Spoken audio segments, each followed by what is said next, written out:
Hello guys, आप सभी कैसे हैं? आई होप आप सब ठीक होंगे। तो दोस्तों, आज हम जानेंगे कि हमारा बेस तैयार क्यों होना चाहिए। जिस प्रकार आपने घर में तो देखा होगा, आपका जब घर निर्माण होता है तो उसमें जो मिस्त्री आपका होता है, जो ईंट ईंट रखता है, तो वो क्या करता है, जो ईंट होती है ना, ईंट आपने देखा भी होगा कि वो ईंट पर उसका कमांड होता है। उसे ये पता होता है कि ईंट को किस एंगल में रखना है, किस तरह रखना है, वह किस तरह जोड़ना है। तो क्या करता है, वो ईंट एक एक ईंट से पूरा घर का निर्माण कर देता है, क्योंकि क्या होता है, उसका बेस तैयार होता है। उसका एक ईंट पर कमांड होता है, एक ईंट पर बेस होता है, तो वो एक ईंट से पूरा घर निर्माण कर देता है। तो इसी तरह यदि आपको मैथमेटिक्स पढ़नी है ना, तो आपका बेस तैयार होना चाहिए। यदि आपका बेस नहीं तैयार होगा तो आपको मैथमेटिक्स नहीं आएगी। इस समय आप प्रेजेंट टाइम में देख सकते हैं कि बहुत बड़ी बड़ी बिल्डिंग्स बन जाती हैं, बड़ी बड़ी मशीनें भी बन रही हैं, और बड़े बड़े चीज़ों का निर्माण हो रहा है। वो किस तरह से हो सकता है? आप तो यहाँ पे दुबई में एक बुर्ज खलीफा, वो भी आपने देखा होगा, अत्यधिक फेमस भी है, तो उसके बारे में भी सुना होगा। तो वो इतनी बड़ी बिल्डिंग किस तरह से बन गई है? क्या वो डायरेक्ट बना दिया गया? क्या कोई बड़ा इंसान आया था कि उसने छोटे से निर्माण में अचानक बना दिया? नहीं, हमारे जैसे छोटे लोगों ने, मतलब छोटी, जिनकी हाइट छोटी होती है, छोटे लोग हैं, अब वो बड़ा विशाल रूप थोड़ा ना धारण कर लेंगे। वो छोटे लोगों ने ही उसे बनाया है। किस तरह बनाया है? बेस से, एक-एक स्टेप से बनाया है, क्योंकि उनका बेस तैयार है।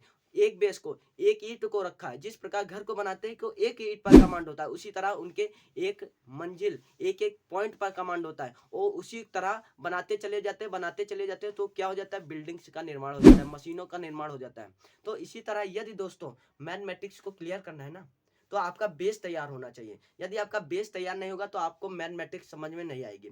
जिस प्रकार आप मान लो 9th व 10th और 11th 12th में चले जाते हैं, वहाँ पे आपको मैथमेटिक्स पढ़ना पड़ता है।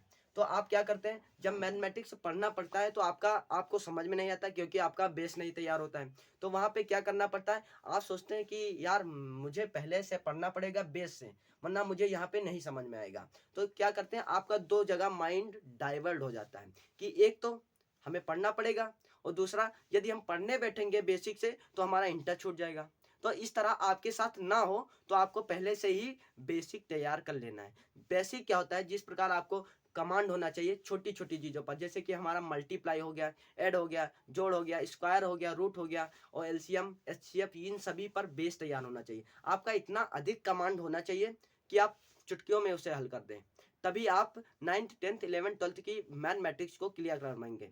यदि आपको मान लो वहाँ पे नहीं आ रहा है, मैथमेटिक्स समझ में नहीं आ रही है, और आप फिर से चलो मान लो आप बेसिक से तैयार करने लगते हैं कि हाँ चलो कक्षा 5 से फिर से स्टार्ट करते हैं मैथमेटिक्स का बेस तैयार करने के लिए, और आप 12th में, और आप 12th भी साथ में लेकर चल रहे हैं। आप जब 9th जो बेसिक तैयार करेंगे ना, तो आपका जो मन होगा ना, आपसे कहेगा कि जल्दी जल्दी करो भाई, टाइम नहीं है, जल्दी जल्दी करो, टाइम नहीं है, तो आपका जो अच्छे से क्लियर नहीं कर पाएंगे बेस। तो अभी मौका है, कर लो, वरना आपके पास तब समझ में नहीं आएगा कि किस तरह करें, हमारा टाइम चला जाएगा। क्योंकि मैंने अभी कुछ सारे वीडियो बनाए ट्रिग्नोमेट्री पर, उसमें क्या होता है, अधिकतर ट्रिग्नोमेट्री में कहीं कहीं समीकरण फंस जाते हैं। जो अलजेब्रा हमारा एक चैप्टर होता है, आपने अर्थ में पढ़ा होगा, 7th या 8th में। तो उसमें क्या होता है, उसमें बताया जाता है कि कुछ हमारे समीकरण होते हैं, जैसे a+b का होल स्क्वायर, इस ये सभी क्या होते हैं, हमारे बेस होते हैं। यदि आपका बेस नहीं तैयार होता है, तो आपको ट्रिग्नोमेट्री नहीं आती है। हमने बताया, हमने पढ़ाया भी है, कुछ वीडियो डाले इस पर। तो उसमें क्या हुआ है कि कुछ बच्चों को मैथमेटिक्स में जो समीकरण होते हैं, अलजेब्रा के जो सूत्र होते हैं, उसके विषय में ही नहीं पता है, वो पढ़ने चल जाते हैं। 10th की क्या पढ़ने चल देते हैं, ट्रिग्नोमेट्री। तो वहाँ पे इनको समझ में नहीं आता कि किस तरह से उसे हल करें, क्या सूत्र बनना है। अब यदि आपको सूत्र ही वो नहीं पता होगा, आपका बेस तैयार नहीं होगा, तो आप किस तरह से बना पाएंगे। इसलिए दोस्तों, आपका बेस तैयार होना चाहिए। यदि अभी से आप बेस तैयार कर ले जाते हैं, तो आपको वो सरदर्दी नहीं करनी पड़ेगी, हाँ कि मुझे शुरुआत से पढ़ना है, मेरा 10th भी है, ये किस तरह होगा, ये किस तरह होगा। इसलिए बेस जरूरी है। यदि आप किसी भी चीज में जाते हैं, तो आपका बेस तैयार होना चाहिए। आपका यदि बेस तैयार है ना, आप कुछ भी नहीं पढ़ा है, तो आप आईएएस की भी तैयारी कर सकते हैं, यूपीएससी को भी क्लियर कर सकते हैं, क्योंकि बेस से ही सब निर्धारित होता है। यदि मैं आपसे कहूं कि आप सर्वेत्ता बन सकते हैं, सर्वेत्ता सर्वेत्ता का यहाँ पर अर्थ है कि आप हर चीज को जानने वाले बन सकते हैं, हर चीज को जान सकते हैं। तो आप कहेंगे किस तरह, क्योंकि हर चीज हम पढ़ ही नहीं सकते। यदि आपसे कहूं कि आपका राजनीतिक में भी ज्ञान हो, पढ़ाई में भी ज्ञान हो, हर चीज में, डांस व हर एक एक टॉपिक में आपको पता हो, हर एक टॉपिक में आप अव्वल हो, तो आप क्या कहेंगे, आप कहेंगे कि सभी चीजों में किस तरह हम अव्वल हो सकते हैं, किससे, बेस एक बेस एक ऐसी चीज़ है जो आपको हर एक चीज़ में अव्वल करती है। बेस आपका तैयार है तो आप हर एक चीज़ में अव्वल हो सकते हैं और आप वहाँ तक पहुँचने की अधिक से अधिक जानने की क्षमता रख सकते हैं।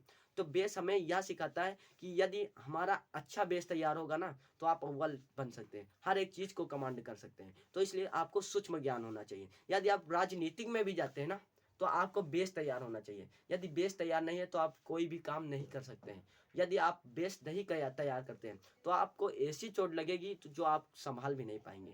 इसलिए बेस भाई तैयार करो, बेस जरूरी है। और मैं बेस ही पर ही क्यों ये वीडियो बनाया है, क्योंकि यदि दोस्तों आपका बेस ही नहीं तैयार होता है तो आप किस तरह से करेंगे।